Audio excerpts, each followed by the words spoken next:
Oi, pessoal, boa tarde. Estamos com mais uma aula de história para vocês. E hoje eu resolvi fazer as correções das atividades que eu já passei para vocês nesse período que a gente está afastado fisicamente. Então, essas correções servem como uma maneira de revisão e de fixar aquilo que já foi trabalhado.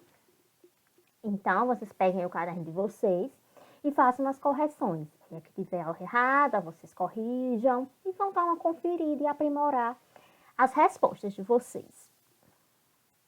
Então, a primeira atividade que eu passei foi aquela da pré-história, que eu enviei na agenda em forma digitalizada e alguns de vocês me enviaram por e-mail ou ainda pelo WhatsApp, mas a grande maioria enviou de forma digitalizada. Então, a primeira questão, eu coloquei esse desenho animado, essa figurinha, e a letra A dizia, o que são fósseis? Bem, gente, o que são fósseis? Fósseis são restos de seres vivos. Por que seres vivos? Por que é importante a resposta de vocês colocarem seres vivos? Porque não são só seres humanos, não são só os homens. Fósseis são vestígios de plantas, raízes de plantas, por um exemplo, vestígios de animais e de seres humanos, ossos, no caso, ossos, arcada dentária. Então, fósseis é tudo aquilo dos seres vivos. A segunda questão, a segunda alternativa, era para vocês diferenciarem um arqueólogo de um paleontólogo. Bem, arqueólogo, eles trabalham com os vestígios humanos, ou seja, pinturas rupestres, cerâmica, roupas. Já o paleontólogo, ele trabalha exclusivamente com os fósseis. Então, se eu pegar uma pintura rupestre em um sítio arqueológico, quem é que vai estudar ele? É o arqueólogo. Já se eu encontrar uma arcada dentária de um dinossauro, por um exemplo, quem é que vai trabalhar, estudar? Os paleontólogos. Então, era para vocês fazerem essa distinção entre arqueólogo e paleontólogo. Então, se a gente observar essa imagem, seria o quê? Um paleontólogo. Por quê? Porque ele está trabalhando com fósseis. A segunda questão era para vocês relatarem como os primeiros seres vivos viviam no período paleolítico, neolítico e na idade dos metais. Bem, no período paleolítico, vocês iriam colocar o quê? Que os homens eles viviam exclusivamente da caça e da pesca. Eles não tinham moradia fixa, ou seja, eles eram nômades, ficavam em um lugar de acordo com suas necessidades. Acabou a água, iam para outros lugares. Uma das principais descobertas do período paleolítico foi o controle do fogo. E no período paleolítico, os homens como armamento, eles utilizavam o quê? Pedras simples. Aquelas pedras nada trabalhadas, que eu mostrei até em forma de ilustração para vocês no quadro, por meio dos slides. É tanto que o período paleolítico é conhecido como período da pedra lascada, ou seja, uma pedra simples. Já o segundo período, o período neolítico, os homens eles passaram a ter o controle da caça e da pesca e da agricultura. Ou seja, e quando eles descobriram a agricultura, eles ficaram sedentários, fixos em um lugar. Eles não precisavam mais sair de um lugar para outro em busca de sua sobrevivência. As pedras nesse período que a gente viu já era uma coisa mais trabalhada. Eles pegavam uma pedra, manuseavam, até que deixavam elas afiadas. E essas pedras eles utilizavam para quê? Para pegar seu alimento, matar animais e até mesmo a maneira de se proteger das outras tribos, por um exemplo. É tanto que o período neolítico é conhecido como período da pedra polida, devido a essas pedras serem mais trabalhadas e mais desenvolvidas. E por fim, o terceiro período, a idade dos metais, começa a surgir os primeiros conceitos de cidade. Como assim? Não vamos imaginar que é uma cidade urbanizada, asfaltada. Não. Começam a existir um conjunto de tribos em um local. Várias famílias começam a se fixar em um único local. E nesse período começa a surgir ainda os metais, o cobre, o bronze, ou seja, os armamentos passam a ser mais desenvolvidos, porque eles começam a utilizar a lança, por um exemplo. lança de ferro. E aqui eles já tinham um controle mais da agricultura, plantando diversos alimentos, inclusive eles começaram a estocar alimentos, ou seja, não plantavam mais só aquilo que necessitavam. Não, eles guardavam alimento para uma possível estiagem, por um exemplo. Eles já tinham esses alimentos estocados. Então, aí era para vocês falarem sobre como o homem viveu nesses 3 períodos, paleolítico, neolítico e idade dos metais. Na terceira questão, eu coloquei essa imagem de uma pintura rupestre para vocês. E na letra A eu perguntei, vocês conseguem identificar algum desenho representado na imagem? Se sim, qual? Sim, né, gente? Todo mundo consegue identificar animais e seres humanos. Então, por mais que vocês não consigam identificar qual animal é esse, mas vocês conseguem identificar que tem um animal e que tem homens. Então, vocês deveriam colocar, sim, animais e seres humanos. A letra B perguntava, cite possíveis materiais utilizados na produção dessa pintura. A gente viu quais produtos eram utilizados para fazer essas pinturas. E era o quê? Sangue de animais, carvão para dar uma coloração preta, frutas e também algumas plantas. Por exemplo, o pau-brasil extraía aquela pintura e colocava nas paredes. E a terceira alternativa, em sua opinião, observando a imagem, o que podemos aprender sobre o período da pré-história? Era algo bem pessoal, mas vocês deveriam colocar o quê? Quais as possíveis respostas, aliás? Que eles viviam da pecuária, que eles pintavam aquilo que viam, ou seja, no momento que eles passaram a ter a prática da agricultura, eles começaram a pintar, eles plantando. Quando eles descobriram o fogo, tiveram o controle do fogo, eles começaram a desenhar esse fogo. Mas também tinha elementos imaginários, simbológicos, religiosos. Isso a gente também trabalhou na sala de aula. E que vocês devem colocar o quê também? O que a gente ainda consegue aprender? Que por mais que não tivesse um sistema de escrita, os homens pré-históricos, eles tinham história. E a gente consegue aprender por meio dessas pinturas rupestres, por um exemplo. Então, essa era a atividade da folhinha que eu passei para vocês na agenda, de forma digitalizada. E a atividade que eu passei na semana passada, que o prazo, por sinal, é hoje, se escutou hoje, o que eu coloquei? Exercício da página 57 do livro didático. Então, esse exercício vocês estão encontrando na página 57. Imagine que você viveu no período de Luzia e responda às questões. Essa atividade é bem pessoal. Por quê? Quais eram as principais atividades suas e de seus grupos? Então, vocês iam imaginar que vocês viviam no período pré-histórico brasileiro, na época de Luzia. Então, quais atividades seus grupos faziam? Vocês plantavam, vocês caçavam, vocês pescavam? Então, é algo bem pessoal.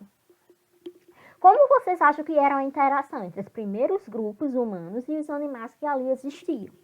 Vocês iam colocar, seria uma relação harmônica? Vocês iriam respeitar esses animais ou vocês iriam matar os animais para se proteger? Bem pessoal também. E na sua opinião, quais eram as dificuldades que eles enfrentavam nesse período? Outra questão pessoal. Por quê? Vocês acham que as dificuldades seriam o quê? Ter que caçar seu alimento? Ou ter que conviver com animais grandes, com animais perigosos? Ou ainda ter que enfrentar tribos rivais? Então, bem pessoal também. Dando continuidade, na página 60, a questão 1 dizia, descreva as principais teorias existentes sobre a data da chegada dos primeiros grupos humanos ao continente americano. Ora, gente, dizer uma data é algo muito relativo. Então, por isso que sempre que vocês forem trabalhar com datas nesse período pré-histórico, vocês vão colocar o quê? Aproximadamente. Então, é tanto que as teorias, elas divergem. Então, na resposta, vocês vão colocar que as datas, eles não vão ter uma data concreta. Sempre vai se usar o termo aproximadamente. A segunda questão, explica as diferentes hipóteses sobre as rotas de chegada do ser humano à América. Foi aquilo que eu expliquei na aula passada por meio do vídeo. Como o homem saiu da África e chegou na sociedade americana. Vocês iam colocar as principais teorias, que eles poderiam ter vindo de canoa por meio da Oceania, ou ainda de canoa por meio do Estreito de Bering, ou ainda a pé, em forma de caminhada, por meio do Estreito de Bering. Não existe uma hipótese concreta. No entanto, a mais aceita hoje é que eles teriam vindo pelo Estreito de Bering. Mas a gente tem certeza disso? Não, é uma teoria, é uma hipótese. A questão 3 era indique os períodos que se divide a pré-história americana e cite suas principais características. Bem, os períodos são o paleoíndio, o arcaico e o formativo. Vocês iam colocar o quê? Que o paleoíndio é aquele período de formação. Os homens chegaram na América, eram nômades, mudavam de um lugar para o outro em busca de sobrevivência. O segundo período é o arcaico, que devido a algumas mudanças climáticas, eles começaram a se fixar em um lugar e a desenvolver a agricultura. E o terceiro período, o período formativo, aqui eles já desenvolviam o artesanato, eram sedentários e também começaram a existir as primeiras comunidades. Esses 3 períodos são bem semelhantes, as características, a esses 3 períodos, só muda o nome. Esse seta a pré-história de forma no geral, enquanto este outro é da pré-história brasileira ou americana. Então, as características são bem semelhantes, só mudam os termos. A questão 4, explique com suas palavras como viviam os indígenas durante a chamada pré-história no território que hoje é o Brasil. Bem, primeiro vocês iriam colocar que existiam diversas tribos, eles não eram iguais. Vão colocar ainda que eles praticavam a antropofagia. O que é antropofagia? É o ato de comer carne humana. Mas a gente viu na aula anterior que não era só o fato comer por comer. Tinha toda uma simbologia existente. Tinha algo religioso no meio. Vão colocar também que eles praticavam a poligamia, a monogamia. Essas características. Questão 5. As primeiras sociedades que se desenvolveram na América eram todas iguais? Não, gente. Cada povo desenvolvia diferentes modos de vida de acordo com o seu lugar. A gente viu, por um exemplo, a sociedade Inca, Maia e Azteca. São civilizações que viveram no mesmo momento, no entanto, tinham características diferentes. A gente viu que os povos incas, eles não desenvolviam a escrita. Já os maias desenvolveram. Então, cada uma dessas sociedades tinham características diversas, tinham características diferentes. A questão 6. Releia o tópico cultura material e formas de registro antes de 1500 e explique por que as comunidades indígenas necessitam de grandes extensões de terra para manter seu modo de vida e sua cultura. Ora, gente, eles precisam de grandes espaços para quê? Para desenvolver sua agricultura, para desenvolver sua cultura. No entanto, a relação entre indígena e natureza é uma relação harmônica. Os indígenas respeitavam a natureza, tiravam da natureza apenas o necessário para a sobrevivência. É tanto que quando os portugueses chegaram no Brasil, eles encontraram matas ainda inexploradas. Os indígenas, eles não derrubavam árvores apenas por derrubar. Não matavam animais apenas pelo ato de matar. Não, eles tiravam da natureza apenas o necessário para sobreviver.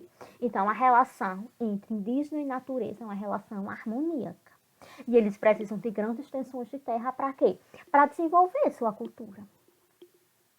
A questão 7 que tinha no livro, não mandei vocês fazerem. Por quê? Porque assim que a gente retornar, que espero que seja logo, a gente desenvolve para fazer cartaz, panfletos. Então, essa atividade vai ser feita assim que a gente retornar. Espero que seja logo, como eu já falei.